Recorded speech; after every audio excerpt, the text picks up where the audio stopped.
आपको अपनी जिंदगी में जब कभी भी छोटी से छोटी या बड़ी से बड़ी कोई भी परेशानी आ जाए तो भगवत गीता के ये 30 उपदेश उस वक्त पे आपको बहुत काम आएंगे। ये पवित्र विचार आपके लिए समझना और उसे अपने जीवन में अनुकरण करना बहुत ही आवश्यक है। और ये 30 उपदेश 30वें से शुरू होकर पहले उपदेश पे समाप्त होगी। इसलिए वीडियो को आखिर तक पूरा ध्यान से सुने ताकि आपके भी जीवन में कल्याण हो सके। गीता का 30वां उपदेश है अश्वमेव भुक्तव्यम कृतम कर्म शुभाशुभम। इसका मतलब है कि आपने कोई भी कर्म किया हो उसका फल आपको जरूर भोगना पड़ेगा। अगर आपने अच्छे कर्म किए हैं तो वो जाने अनजाने में किसी मुश्किल वक्त पे आपको वो अच्छे कर्म उस मुश्किल वक्त से बचा ही लेंगे। अगर आपने गलत कर्म किए हैं, पाप किया है, तो उसकी सजा भी आपको जरूर मिलेगी। तो इंसान कितना ही छुप कर कर्म करे, चाहे वो कितना ही चालाकी से कर्म करे, लेकिन कहते हैं ना, उस परमात्मा के ईश्वर के चारों तरफ कैमरे लगे हुए हैं। हमारे एक एक कर्म पर वो प्रकृति, वो परमात्मा अपनी दृष्टि बनाए रखते हैं। हमारे एक एक कदम का हिसाब होता है। इसे हम एक कहानी से समझाते हैं। एक गांव में 2 मित्र रहते थे। उन दोनों ने विचार किया, इस गांव में हम धन नहीं कमा पा रहे हैं। वो दोनों धन कमाने के लिए शहर चले गए। कुछ वर्ष वहां रहकर उन्होंने काफी धन कमाया। फिर सोचा कि अब हम अपने घर वापस चलते हैं और हमने अच्छा खासा धन कमा लिया है। उस समय पे यातायात की इतनी सुविधाएं नहीं होती थी। वो अपने बैलों पर ही यात्रा कर रहे थे। चलते चलते मार्ग में रात हो गए तो उन्होंने विचार किया कि आज रात हम यहीं विश्राम करते हैं। एक मित्र ने कहा कि मैं यहाँ पर रहकर धन की रक्षा करता हूँ, तुम बाजार जाकर भोजन की व्यवस्था कर लो। जब वो मित्र बाजार गया तो उसके मन में पाप आ गया। उसने सोचा कि इतना पैसा हमने कमा लिया है, अगर मैं इसको यही जंगल में मार दूं तो सारा पैसा मेरा हो जाएगा, नहीं तो मुझे इसका आधा धन इसको देना पड़ेगा। मन में ये खोट आने पर उसने अपने मित्र के खाने में जहर मिला दिया और जब वो खाना लेकर के अपने मित्र के पास गया, उसका मित्र वो जहर वाला खाना खाकर वहीं पर उसकी मृत्यु हो गई। वो व्यक्ति सारा धन लेकर के अपने घर वापस आ गया। फिर उसके घर में पुत्र ने जन्म लिया। जब उसका बेटा पैदा हुआ तो वो बहुत ही बीमार रहता था। उसने अपने जीवन में जो कुछ भी धन कमाया था उसका वो सारा धन अपने बेटे के इलाज में ही खत्म हो गया। बेटा बड़ा होता गया और इसका धन नष्ट होता गया। जब उसका बेटा थोड़ा और बड़ा हो गया तो उसके पिता ने पूछा कि बेटा, तू इतना बीमार क्यों रहता है? तू ठीक क्यों नहीं होता? मैंने अपनी जिंदगी का सब कुछ तुझ पर लगा दिया है, फिर भी तेरी तबीयत ठीक नहीं रहती। तो उसके बेटे ने बोला, कौन सा बेटा और कौन सा पिता? मैं तो तेरा वही मित्र हूँ जिसको तूने जंगल में जहर देकर मार दिया था। मैंने अपना वही हिसाब पूरा करने के लिए तेरे पुत्र के रूप में तेरे ही घर में आया हूँ। अब मेरा तेरा हिसाब बराबर। अब मेरा जीवन यहीं समाप्त होता है। तो गीता का उपदेश हमें यही सिखाता है, कोई अपने आप को कितना भी चालबाज समझता हो, होशियार समझता हो, लेकिन अगर उसने गलत कर्म किया है, चाहे आज नहीं तो कल उसे उसका फल भोगना ही पड़ता है। कोई भी व्यक्ति अपने किए हुए कर्म से बिना उसको भोगे कभी छूट नहीं सकता। गीता का 29वां उपदेश है कि आपके सारे दुखों का कारण किसी को अपना मानना है। आप कभी गौर करना, आपकी जिंदगी के सारे दुख, सारी तकलीफें, सारी चिंताएं वहीं से आते हैं जहां आपका अपमान होता है कि ये मेरा है, ये मेरा अपना है। यहीं से आपकी जिंदगी में दुख का आना शुरू हो जाता है। इसे एक छोटी सी कहानी से समझते हैं। एक व्यक्ति के पास एक बहुत बड़ा महल था। उसने जिंदगी भर की सारी संपत्ति लगाकर उस महल को बनाया था। आसपास के शहरों के कई लोग उसके महल को देखने आते थे। कई बड़े बड़े सेठ उसके महल को खरीदने की कोशिश करते थे। इसलिए वो महल उसका अहंकार हो गया, उसके जीने की वजह था। उसका उस महल से बहुत लगाव था। एक दिन उसके महल में आग लग गई और वो कहीं बाजार गया हुआ था। जब वो घर लौट कर आया तो उसने देखा कि उसका महल तो आग में जल रहा है। अपने घर को आग में जलता हुआ देखकर उसे इतना दुख हुआ।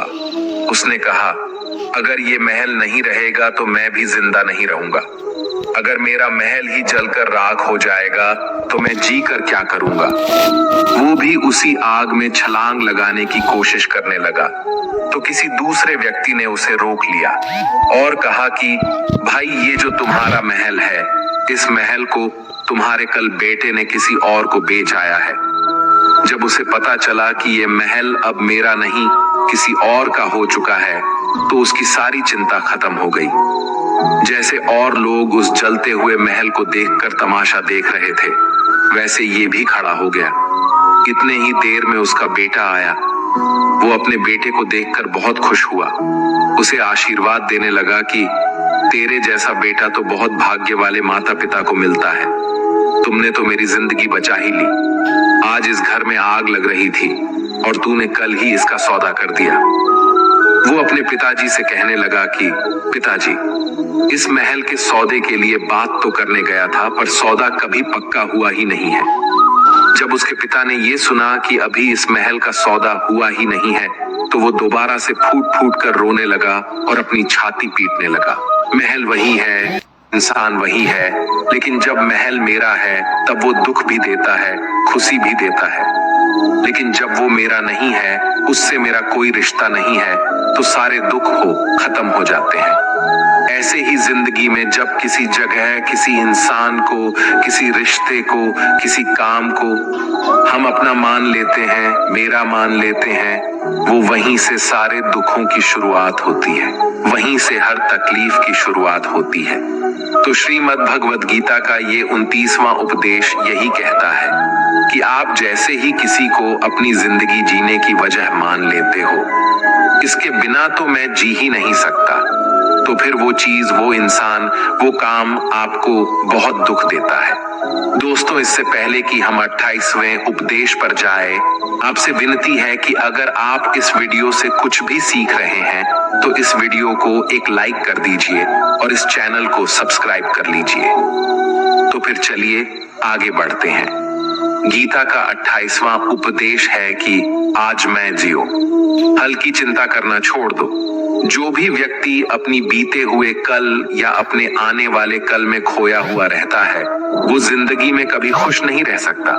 आपको जिंदगी में खुशी सिर्फ और सिर्फ तब मिल सकती है जब आप वर्तमान में जी सके, आज के आनंद को जी सके। बीते हुए कल और आने वाले कल का कोई वास्तविक अस्तित्व नहीं होता। वो सिर्फ आपकी बुद्धि और आपके विचारों में होता है। उसे सिर्फ आप अपने मन के अंदर और बुद्धि के अंदर जीते हैं। उसकी कोई वास्तविकता इतनी नहीं होती। उसे सिर्फ आप अपने मन के अंदर और बुद्धि के अंदर जीते हैं। लेकिन जिससे आप वास्तविकता में जीते हैं वो आपका आज होता है, वो आपका चल रहा पल होता है। अगर आप अपने मन और बुद्धि को अपने भूतकाल और भविष्य काल में अटका कर रखेंगे तो याद रखना, आप कभी खुश नहीं रह पाएंगे। और अगर जिंदगी में खुश रहना चाहते हैं तो आज में और इसी पल में जीना सीखें। गीता का 27वां उपदेश है कि जो आपके साथ अधर्म करे, पाप करे, गलत करे, उसे दंड जरूर देना चाहिए। अगर आप उसे सहते हैं तो वो आपके साथ और गलत करता रहेगा। अगर आप उसे सहते हैं तो उसके पाप में आप भी भागीदार हो जाएंगे। अर्जुन श्री कृष्ण से कहने लगे कि जिनसे मैं युद्ध करने जा रहा हूँ, ये सब मेरे भाई हैं, मेरे गुरुजन हैं। मैं इनके सामने कैसे हथियार उठाऊं, इनको कैसे मारूं? तो भगवान श्री कृष्ण ने अर्जुन से कहा कि जिन्हें तुम अपना मानते हो वो सभी अधर्मी है, वो पाप के पक्ष में खड़े हैं। और अगर तुम इनका वध नहीं करोगे, युद्ध नहीं करोगे, तो समाज में और भी पाप बढ़ जाएंगे।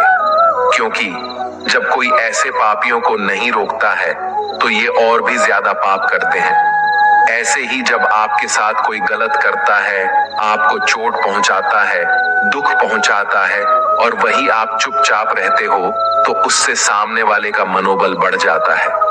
वो आपको कमजोर समझने लगता है और आपके साथ गलत करने का वो अपना हक समझने लगता है। लेकिन जब आप उसके गलत व्यवहार को, उसके अधर्म को रोक लेते हैं, उसका विरोध करते हैं, तब वो अपनी सीमा में रहना सीख जाता है। और यही कलयुग है। अगर इस जमाने में आपको खुश रहना है तो आपको अपनी रक्षा खुद ही करनी होगी। कोई आपके साथ गलत करे तो उसको कभी नहीं सहना रहना चाहिए, बल्कि उसका सामना करना चाहिए। गीता का 26वां उपदेश है कि किसी से भी हद से ज्यादा मोह कभी नहीं करना चाहिए। जिससे भी आप सबसे ज्यादा मोह लगाओगे, देखना वो आपको अवश्य रुलाएगा। मोह की वजह से ही आप किसी के पीछे मरते रहते हैं। मोह की वजह से ही आपको कई बार अपमान भी सहना पड़ता है, और कई लोगों को मोह की वजह से ही अपना अपमान दिखता भी नहीं है कि सामने वाला मेरी इज्जत तक नहीं कर रहा और मैं इसके पीछे मरा जा रहा हूं। वो आपकी आंखों पे ऐसी पट्टी लगा देता है कि आपको सच और झूठ दिखाई ही नहीं देता। आपको किसी इंसान का चेहरा दिखाई नहीं देता। आप जो देखते हैं, जो सुनते हैं, उसी पर यकीन करने लगते हैं, फिर चाहे आपको कितना ही दर्द मिल रहा हो। अगर आप किसी इंसान को ठीक से समझना चाहते हैं, उसकी सच्चाइयों को जानना चाहते हैं, तो उसके लिए बहुत जरूरी है कि आप उसके मोह से जल्द बाहर आ जाएं। आपका मोह आपको दुख देता है। जिस दिन मोह खत्म, उस दिन आपको किसी भी रिश्ते से कोई दुख नहीं मिल सकता, क्योंकि आपको फिर कोई फर्क ही नहीं पड़ेगा। गीता का 25वां उपदेश ये है कि आप वो मत करो जो सभी करते हैं, बल्कि वो करो जो आपके लिए सही है। स्वधर्मम निधनम श्रेय भारत धर्मो भयावह। श्री कृष्ण ने अर्जुन से कहा कि एक जो तेरा कर्तव्य है, जो तेरे लिए सही है, जो तुझे करना चाहिए वो कर तू। कभी भी वो काम मत कर जो दुनिया कर रही है। क्योंकि अर्जुन श्री कृष्ण से कहने लगा कि ऐसे भयंकर युद्ध में पढ़ने से अच्छा है कि मैं सन्यासी बन जाऊं। तो श्री कृष्ण ने अर्जुन से कहा कि सन्यासी बनना तेरा कर्म नहीं है, तेरा धर्म नहीं है, क्षत्रिय है तू। कर्म और तेरा धर्म यही है कि तू अधर्म का नाश कर, धर्म की रक्षा कर। ऐसे ही हर इंसान का एक अलग कर्तव्य होता है, एक अलग ही मार्ग होता है। तो कभी भी उस मार्ग पर मत जाना जहां सारी भीड़ जा रही हो। कभी भी वो काम मत करो जो दुनिया करती है, कि आजकल का ये ट्रेंड हो गया है, ये फैशन हो गया है, सब करते हैं इसलिए हम भी कर रहे हैं। सारी भीड़ यही काम कर रही है इसलिए हम भी कर रहे हैं। अगर आप वो करोगे जो भीड़ कर रही है, तो आप भी उसी भीड़ में कहीं खो जाओगे। लेकिन वही अगर आप वो करोगे जो आपके लिए सही है, जो आपकी प्रतिभा है, तो दुनिया की सारी भीड़ में भी आप सबसे अलग नजर आओगे। गीता का 24वां उपदेश है कि जिंदगी में धोखा अपने ही देते हैं, क्योंकि उनको आपकी कमजोरियों का पता होता है। बाहर वाला आपको धोखा नहीं दे सकता, क्योंकि उसको आपके बारे में पता ही नहीं है कि आपको चोट कहां पहुंचानी है। लेकिन जो आपका अपना है, आपका खास है, उसे बहुत गहराइयों से पता होता है कि इसकी कमजोरी क्या है। ऐसा क्या करे जिससे इसको दर्द पहुंचाया जा सके, जिससे इसको हम नीचा दिखा सकते हैं, इसको चोट पहुंचा सकते हैं। ये कलयुग है, इसमें बाहर वालों से नहीं, जो हमारे अपने हैं ना, उनसे ही सावधान रहना होता है। महाभारत का युद्ध दो अलग अलग राज्यों में नहीं हुआ था, बल्कि एक ही परिवार के भाइयों में हुआ था। सभी आपस में एक ही वंश के लोग थे। कितनी बार दुर्योधन ने जहर देकर भीम को मारना चाहा। न जाने कितनी बार दुर्योधन ने पांडवों को जान से मारने की कोशिश की। वो उसका कोई पराया नहीं था, बल्कि उसका भाई था। सारी लड़ाइयां घर के अंदर ही होती हैं। बाहर कौन लड़ेगा? हमसे घर में ही सारे झगड़े होते हैं। तो आपको चोट सिर्फ वही लोग पहुंचा सकते हैं जो आपके अपने हैं। आपको धोखा सिर्फ वही लोग दे सकते हैं जो आपके अपने हैं। गीता का 23वां उपदेश है, जो इंसान अपनी रक्षा खुद नहीं कर सकता, उसकी रक्षा भगवान भी नहीं कर सकते। श्री कृष्ण अर्जुन से कहते हैं कि तस्मात् सर्वेषु कालेषु मामनुस्मर युध्य च, यानी कि हे अर्जुन, तू हर काल में मेरा स्मरण करते रहना और युद्ध भी करते रहना। तो अर्जुन ने श्री कृष्ण से पूछा कि ये युद्ध तो कुछ ही दिनों में समाप्त हो जाएगा, लेकिन आप कह रहे हैं कि तू हमेशा मेरा स्मरण करते रहना और युद्ध करते रहना। हमेशा युद्ध करने का क्या मतलब है? तो श्री कृष्ण ने अर्जुन से कहा कि ये जिंदगी ही रणभूमि है। इस जीवन में सुख दुख आते ही रहेंगे और तुझे उनका डट के मुकाबला करना है। श्री कृष्ण ने ये नहीं कहा कि तू चुप करके बैठ जाना और मैं लड़ाई करूंगा। बहुत गहराई है गीता के ज्ञान में। हमारे जीवन की डोर भी संभाल के ईश्वर बैठे हुए हैं, लेकिन युद्ध हमें ही करना है। ईश्वर को याद करना है कि हे ईश्वर, मुझे शक्ति देना, मुझे समझ देना, मुझे बुद्धि देना, ताकि मैं अपनी जिंदगी की सारी लड़ाइयां जीत सकूं, मैं जिंदगी में सही मार्ग पर चल सकूं। लेकिन आपको अपनी लड़ाई खुद ही लड़नी पड़ती है। जो लोग ये कहते हैं कि हम कुछ नहीं करेंगे, सभी ईश्वर करेंगे, तो कहते हैं कि आलसी इंसान को देखकर तो भगवान भी घबरा जाता है। ये कुछ नहीं करेगा। भगवान ने बुद्धि दी है, समझ दी है। ईश्वर आपको प्रेरणा देते हैं, शक्ति देते हैं, लेकिन आपको अपनी रक्षा स्वयं ही करनी पड़ेगी। गीता का 22वां उपदेश है कि कोई भी ऐसी गंदी आदत खुद को मत लगने देना जो आपकी जिंदगी को बर्बाद कर दे। कहीं ना कहीं महाभारत का ये युद्ध एक जुआ की आदत की वजह से ही शुरू हुआ था। सारा खेल वहीं से शुरू हुआ था। एक ऐसी जुआ की लत जहां युधिष्ठिर ने अपने भाइयों को दांव पर लगा दिया, अपनी पत्नी को दांव पर लगा दिया, ऐसा जितने का नशा की अपना सब कुछ गंवा दिया। ऐसे ही हम भी अपनी जिंदगी में जब कोई ऐसी गंदी आदत लगा देते हैं, चाहे वो कोई भी हो, चाहे वो नशे की हो, मोबाइल की हो, किसी इंसान की हो, कोई गलत काम करने की हो, कोई भी गलत आदत जो आपको बर्बाद कर सकती है, अगर आप उसको नहीं छोड़ेंगे तो आपका सब कुछ खत्म हो जाएगा। इससे पहले कि आपकी आदत आपको खत्म कर दे, आप अपनी गलत आदतों को खत्म कर दीजिए। गीता का 21वां उपदेश ये है कि आलसी इंसान कभी कुछ हासिल नहीं कर सकता। अधिकतर लोग सिर्फ योजनाएं ही बनाते रहते हैं कि मुझे बड़ा घर चाहिए, मुझे बड़ी गाड़ी चाहिए, मैं दुनिया घूमना चाहता हूँ, मुझे ये चाहिए वो चाहिए।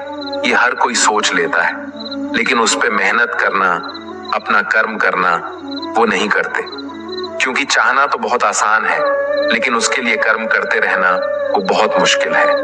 हर कोई चाहता है कि मेरा शरीर फिट हो, लेकिन उसके लिए एक्सरसाइज करना वो आपको ही करना होगा।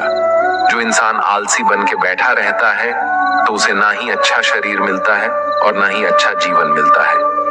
तो अगर जिंदगी में कुछ पाना चाहते हो तो आलस्य को अपनी जिंदगी से दूर कर देना। आलस्य के चलते ही आपको कुछ मिलने वाला तो नहीं, लेकिन जो आपके पास है ना, वो भी गवा दोगे। गीता का 20वां उपदेश ये है कि जिंदगी में अगर खुशी चाहते हो तो मन की गुलामी को त्याग कर दो।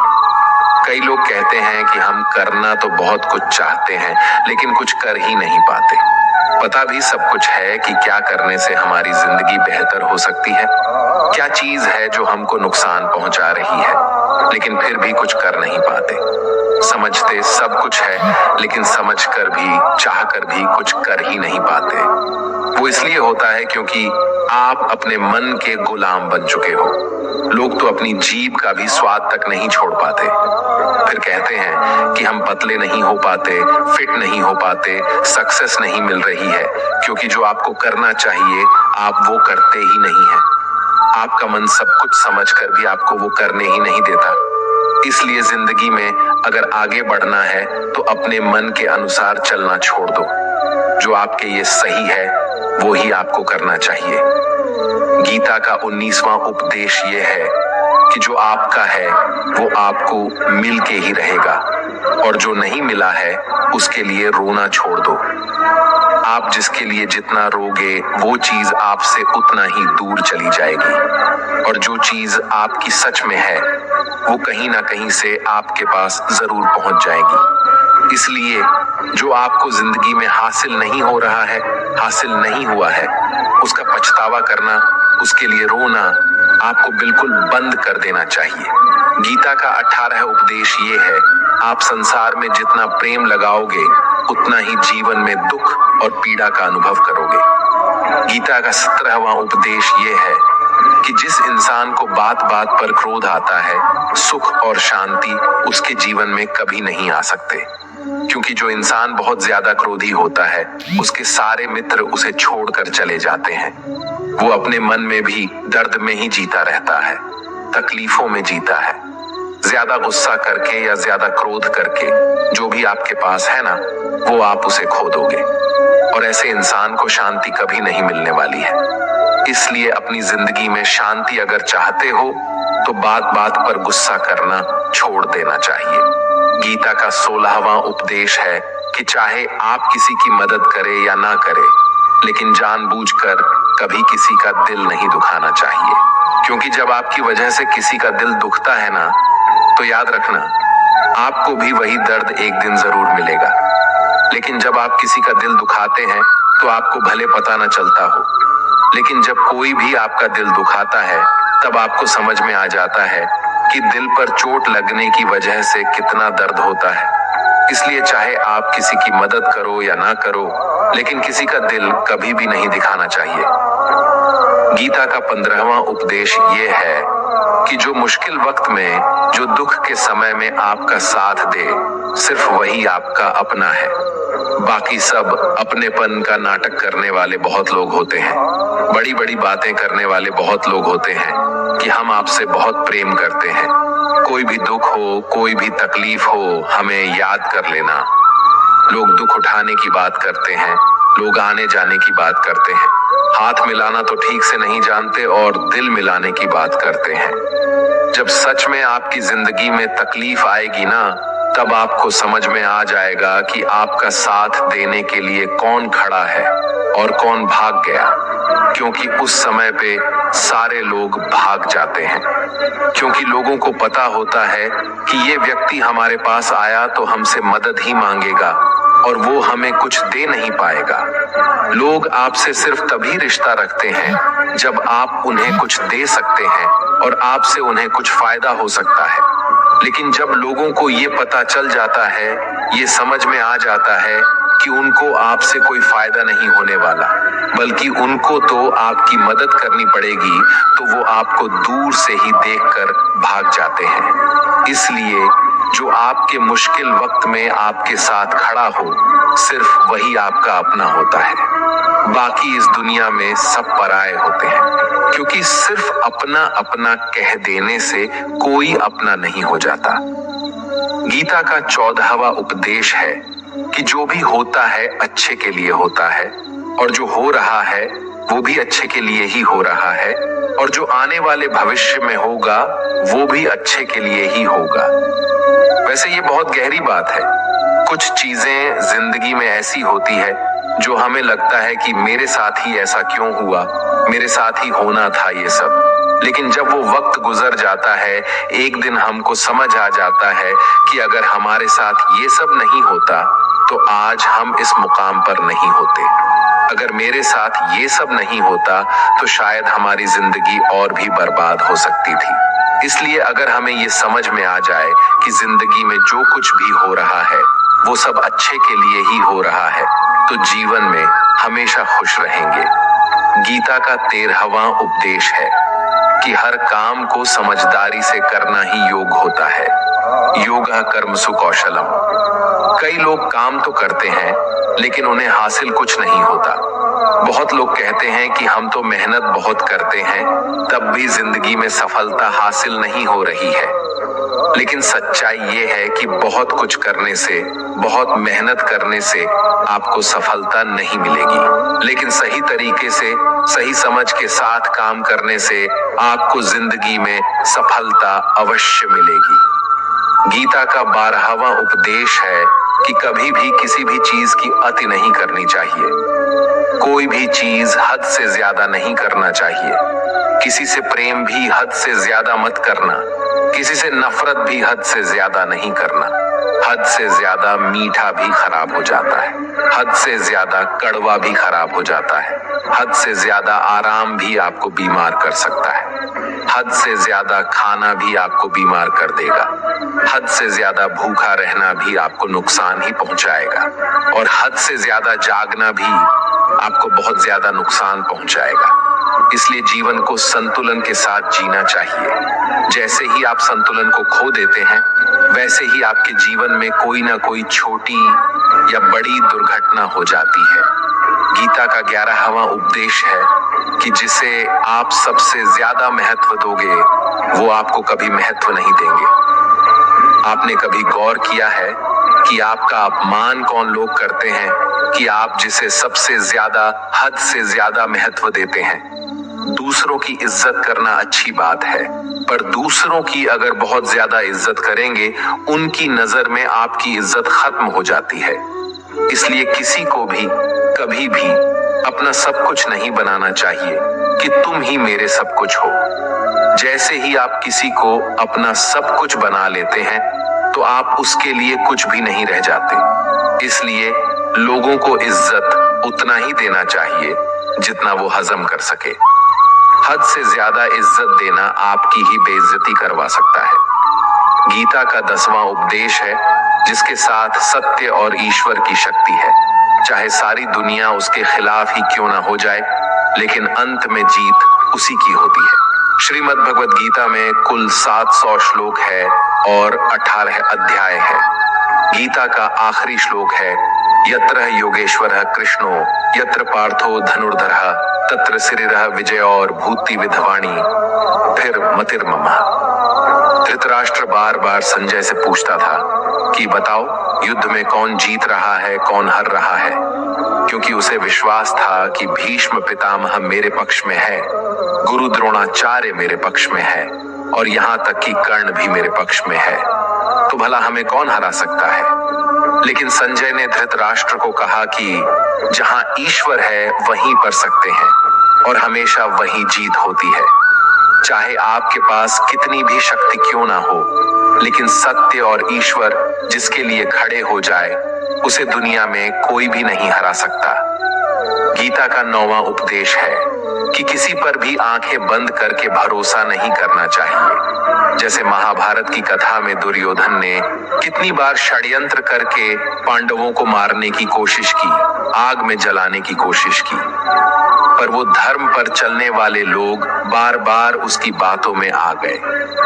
ये बात और है कि ईश्वर उनकी रक्षा कर रहे थे, पर जिसे वो अपना भाई समझ रहे थे, जिससे वो अपना सगा समझ रहे थे, जिस पे वो भरोसा कर रहे थे, वही उनकी मृत्यु करवाना चाहता था। इसलिए भरोसा करते समय अपनी आंखें जरूर खुली रखनी चाहिए।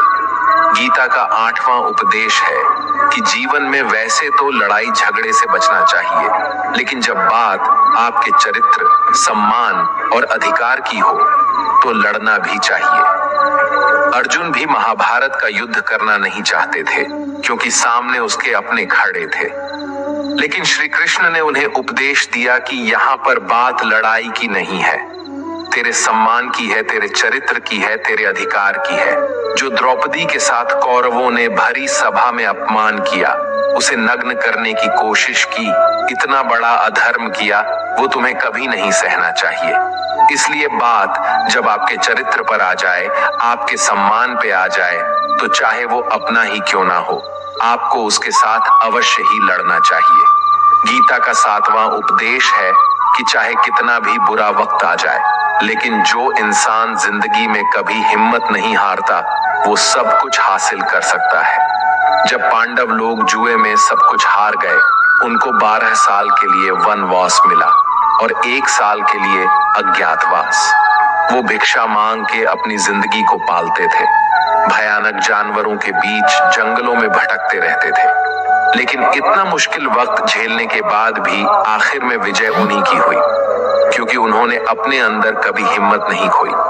ऐसे ही आपकी जिंदगी में कितना ही मुश्किल वक्त क्यों ना आ जाए, लेकिन आपके अंदर अगर हिम्मत है तो जीत आपकी अवश्य होगी। गीता का 6वां उपदेश है कि जो किसी और का है, उस पर कभी अधिकार अपना नहीं जमाना चाहिए, कभी कब्जा नहीं करना चाहिए। जब शकुनी ने षड्यंत्र करके पांडवों को हस्तिनापुर से अलग करवा दिया, एक राज्य दे दिया जहां की भूमि भी बंजर थी, जहां और कुछ नहीं हो सकता था, लेकिन पांडवों ने उस शहर को इतना सुंदर बना दिया, इतना वैभवशाली बना दिया कि हस्तिनापुर भी उसके आगे फीका लगने लगा। और उसके वैभव को और सुख को देखकर दुर्योधन अंदर ही अंदर जलता था और इसलिए उसने कई षड्यंत्र करके उनका वो खांडव प्रस्थ भी उनसे छीन लिया। जो चीज उनकी नहीं थी उस पर भी कब्जा किया। तो उसका आखिर में परिणाम यही हुआ कि जो चीज उनके पास थी वो भी उसके पास नहीं रही, उसे गंवाना पड़ गया। इसीलिए जो आपका नहीं है कभी उस पर अधिकार नहीं जमाना चाहिए। गीता का 5वां उपदेश है कि वो इंसान जिंदगी में सफल माना जाएगा जो अंदर से हमेशा खुश रहता है। बाहर से तो सभी खुश दिखाई देते हैं, लेकिन अंदर से इंसान अशांति से भरा रहता है। बहुत पैसा कमा लिया, कामयाबी हासिल कर ली, लेकिन वो कामयाबी असली नहीं। असली कामयाबी तब मानी जाएगी जब आपका मन खुश रहता हो। गीता का 4था उद्देश्य यह है कि आप जैसा अन्न खाओगे वैसा ही आपका मन और आपकी बुद्धि होगी। अब वैसा ही कर्म करोगे और वैसा ही आचरण करोगे। सात्विक अन्न खाओगे तो आपका मन भी सात्विक होगा, सात्विक व्यवहार भी करोगे, सोच भी आपकी अच्छी होगी। श्री कृष्ण ने भागवत गीता में सात्विक, राजसी और तामसी इन तीनों आहारों का विस्तार से वर्णन किया है कि क्या खाना चाहिए, क्या नहीं खाना चाहिए। पर इसका निचोड़ यही है कि जो मनुष्य सात्विकता से भोजन करता है उसे जीवन में सुख और शांति अवश्य मिलते हैं। गीता का 3रा उपदेश है कि बुरा इंसान कभी अपनी बुराई नहीं छोड़ेगा। चाहे आप उसके साथ कितना भी अच्छा चलो, वो आपको तकलीफें अवश्य ही देगा। इसलिए जो जैसा है आप उसके साथ वैसा ही व्यवहार करें। बुरे इंसान के साथ आप कितना भी अच्छा बन जाओ, वो कभी अच्छा नहीं बनने वाला। दुर्योधन जंगल में पांडवों को मारने के लिए गया था, लेकिन वहां पर भी लोगों ने दुर्योधन को पकड़ लिया। उसका मित्र कर्ण भी उसे छोड़कर भाग गया। वो भील दुर्योधन को मार देना चाहते थे, लेकिन युधिष्ठिर अपने भाई की रक्षा करने के लिए वहां पहुंच गया और उसके जीवन की रक्षा की। लेकिन उसके बाद क्या हुआ? वो हमेशा पांडवों को नुकसान ही करता रहा। इसलिए अगर कोई इंसान बुरा है, उसके साथ आप ज्यादा अच्छा बनने की कोशिश ना करो। जो जैसा है उसके साथ वैसा ही व्यवहार करो। गीता का 2रा उपदेश है कि मृत्यु से डरना व्यर्थ है। हर व्यक्ति के मन में मृत्यु का भय होता है। इस संसार का जब से निर्माण हुआ है तब से जन्म मृत्यु का चक्र चला आ रहा है। ये प्रकृति का नियम है। इस सत्य को स्वीकार करके भय मुक्त होकर आज में जीना चाहिए। किसी को भी आने वाले पल के बारे में कुछ नहीं पता होता, लेकिन इस संशय में भयभीत रहने से जीवन नहीं दिया जा सकता। गीता का पहला उपदेश है कि जो इंसान अपने कर्मों को समय पर खत्म नहीं करता, समय की कद्र नहीं करता, उसकी जिंदगी का सारा समय व्यर्थ ही समाप्त हो जाता है, क्योंकि समय ही आपका जीवन है। अगर आप अपने समय को व्यर्थ में नष्ट करते रहेंगे और उसे गवाह देंगे तो आपको जीवन में कुछ भी हासिल नहीं होगा। अगर कुछ जिंदगी में पाना चाहते हैं तो समय की कदर अवश्य करना सीखो। जो भी व्यक्ति गीता के इन 30 उपदेशों को रोज सुनेगा, समझेगा, तो जिंदगी की कितनी भी मुश्किल से मुश्किल घड़ी क्यों ना आ जाए, उसे ऐसे मुश्किल वक्त में भी रास्ता अवश्य मिलेगा। दोस्तों, अगर आपने इस वीडियो से कुछ भी सीखा हो तो इस वीडियो को एक लाइक कर दीजिए और कमेंट में जय श्री राधे कृष्णा अवश्य लिखिए। और इस चैनल पर नए हैं तो चैनल को सब्सक्राइब करके नोटिफिकेशन बेल आइकॉन को ऑल पर सिलेक्ट कर लीजिए। धन्यवाद। जय श्री कृष्णा।